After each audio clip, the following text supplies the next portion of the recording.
Hello class. आज हम हिंदी में थर्ड चैप्टर पढ़ेंगे।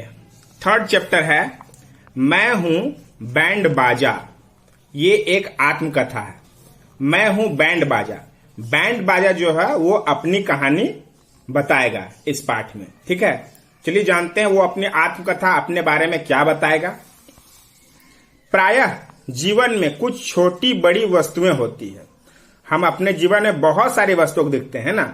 कुछ छोटी होती है, कुछ बड़ी होती है, जिनकी ओर यद्यपि हम कोई विशेष ध्यान नहीं देते। हम वस्तुओं को देखते तो जरूर हैं, लेकिन हम उनकी ओर विशेष ध्यान नहीं देते हैं, किंतु वे हमारी सेवा करती रहती है। हम उसकी ओर ध्यान भले ही ना देते हों, लेकिन वो हमारी सेवा करती रहती है। ऐसी ही एक वस्तु यहाँ स्वयं अपना परिचय दे रही है।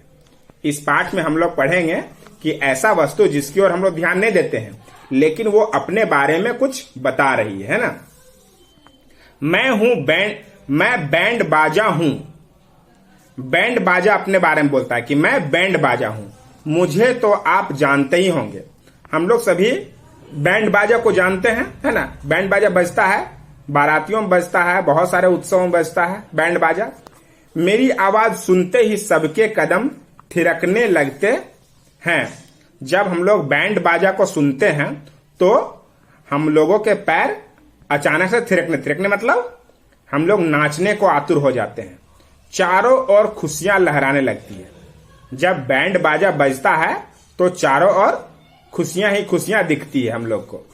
सबके चेहरे पर रौनक छा जाती है। रौनक मतलब सबके चेहरे पर खुशी दिखाई देती है जब बैंड बाजा बजता है तो, है ना। मेरी धमक सीधे दिल पर असर करती है। किसकी धमक? बैंड बाजा। जब बैंड बाजा बजता है तो यह दिल पर असर करती है। बच्चे तो मुझे विशेष रूप से पसंद करते हैं। बैंड बाजा को बच्चा लोग ज्यादा पसंद करता है ना। जब बैंड बाजा बजता है तो बच्चा लोग ज्यादा ही खुश हो जाता है। युवक युवतियों के कदम मेरी धुन पर नृत्य करने को आतुर हो उठते हैं। युवक युवतियां, है ना।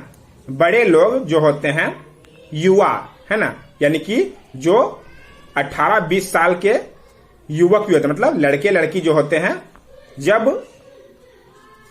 बैंड बाजा का धुन सुनते हैं तो अपने आप उसके पैर थिरकने लगते हैं ना। नाचने के लिए वो आतुर हो जाते हैं। जैसे ही बजता है बैंड बाजा तो वो नाचने लगते हैं। कोई भी बारात मेरे बिना नहीं सजती। जब भी कोई बारात निकलता हो तो बैंड बाजा जरूर बजता है। मेरे आगे रोशनियों के चक्र घूमते रहते हैं। जब बैंड बाजा बजता है तो चारों ओर रोशनी का चक्र घूरता है ना। रोशनी, है ना, कई कई तरह के लाइटें लगी रहती है, वो चारों ओर घूमने लगती है। बच्चे तो मेरी आवाज सुनकर दौड़ चले आते हैं। जैसे ही बैंड बाजा बजता है बच्चे उसकी आवाज सुनते हैं और उसी की ओर दौड़ने लगते हैं। भले ही बजाने गाने के कितने ही नए नए उपकरण आ चुके हैं, पर पुराना होते हुए भी मेरा महत्व आज भी ज्यों का त्यों बना हुआ है। आज के जमाने में भले ही बहुत सारे जैसे डीजे सॉन्ग वगैरह आ गया है ना, ये सब गाने कितने भी निकल जाए, लेकिन नया नया जो उपकरण है उसके अलावे ये जो बैंड बाजा का जो धुन है वो बहुत ही सुहावना होता है। उसका महत्व आज भी वैसा ही है। लोग उसको सुनते हैं तो बहुत खुश होते हैं। विवाह समारोहों के अतिरिक्त गणतंत्र दिवस के जुलूसों और अन्य धार्मिक जुलूसों में भी मेरा प्रयोग किया जाता है। बैंड बाजा सिर्फ विवाह में ही नहीं, बल्कि जब गणतंत्र दिवस होता है, उसका जब जुलूस निकलता है या फिर कोई भी धार्मिक जुलूस निकलता है तो उसमें बैंड बाजा का प्रयोग किया जाता है। बैंड बाजा बजता है। किसी विशिष्ट अतिथि के स्वागत के लिए भी मेरा प्रयोग किया जाता है। जब कोई विशिष्ट अतिथि, विशिष्ट मेहमान जब आते हैं तो बैंड बाजा बजाकर उनका स्वागत किया जाता है। मुझे बजाने के लिए काफी परिश्रम और अभ्यास की आवश्यकता होती है। अगर बैंड बाजा को बजाना हो तो उसके लिए बहुत अधिक परिश्रम करना पड़ता है और अभ्यास भी। बिना परिश्रम और अभ्यास के बैंड बाजा नहीं बजता है। इसीलिए वादक अनेक दिनों तक मेरा अभ्यास नियमित रूप से करते हैं। वादक मतलब जो उसको बजाते हैं, बैंड बाजा को जो बजाते हैं उसको वादक बोलते हैं ना। वो कई दिनों तक उसका अभ्यास करते हैं, लगातार उसका अभ्यास करते हैं, तब जाकर वो अच्छा सुरीली आवाज बजा पाते हैं। मेरी सर्वश्रेष्ठ प्रस्तुति तो मिलिट्री बैंड के रूप में होती है। बैंड बाजा का सबसे सर्वश्रेष्ठ प्रस्तुति कहां होता है? मिलिट्री बैंड में, है ना। जब सैनिक लोग परेड करते हैं वहां पर वो बहुत अच्छी तरह से बजाया जाता है। मेरा पुराना नाम भोंपू व तुरही है। बैंड बाजे का पुराना नाम क्या है? भोंपू उसका नाम है पुराना, और तुरही। पर अब मुझे इस नाम से नहीं पुकारा जाता, लेकिन अभी भोंपू या तुरही कोई नहीं बोलता है बैंड बाजा को, है ना। मैंने राजाओं नवाबों के समय से लेकर आज तक की यात्रा ससम्मान की है। जब राजाओं या नवाब का यात्रा निकलता है ना, उस समय से लेकर आज तक की यात्रा में वो सम्मानजनक रहा, लोग उसको सम्मान से बजाते हैं। मुझे कभी भी अनुपयोगी होने की पीड़ा नहीं झेलनी पड़ी। आज तक बैंड बाजों को ऐसा नहीं लगा कि वो अनुपयोगी चीज है ना, कि उसका प्रयोग नहीं होगा, ऐसा कभी नहीं हुआ।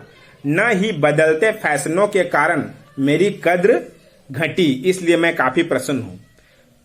धीरे धीरे फैशन में बदलाव हो रहा है, लेकिन फैशन के बदलाव होने के कारण भी आज भी इसका कद्र उतना ही है जितना कि पहले है। इसीलिए बैंड बाजा काफी प्रसन्न है, क्योंकि ये अपना महत्व अभी तक नहीं खोया है ना।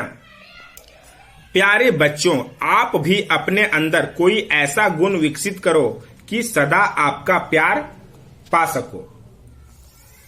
क्या बोलता है कि प्यारे बच्चों को ये बताया जा रहा है कि आप भी अपने अंदर कोई ऐसा गुण विकसित करो। मैं सभी बच्चों को बताता हूं कि अपने अंदर कुछ ऐसा गुण ले आओ कि सदा सबका प्यार पा सको, जिससे सभी कोई तुम्हें प्यार करे, है ना। ऐसा कोई गुण विकसित करो अपने आप में, है ना। अच्छा बजाना, अच्छा गाना, अच्छा नृत्य करना, अच्छा पढ़ना, कोई भी गुण हो तो उसके लिए क्या होता है? सबका प्यार तुम्हें मिलेगा, है ना। सभी कोई तुमको प्यार करेगा। अच्छा, तुमसे जल्दी ही मिलूंगा। कौन बोलता है? ऐसा बोल रहा है बैंड बाजा, है ना, कि तुमसे जल्दी ही मिलूंगा, तुम्हारे किसी संबंधी या परिचित के विवाह में, या फिर गणतंत्र दिवस पर, या किसी का शादी होगा तब मिलेंगे, या फिर गणतंत्र दिवस पर मिलेंगे ना।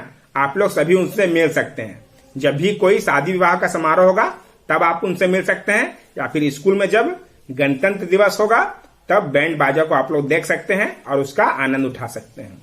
ठीक है ना। अब है इसका अभ्यास। यह अभ्यास आप अपने व्हाट्सएप ग्रुप से करेंगे, उसे अपनी कॉपी में लिख के याद करेंगे। ओके।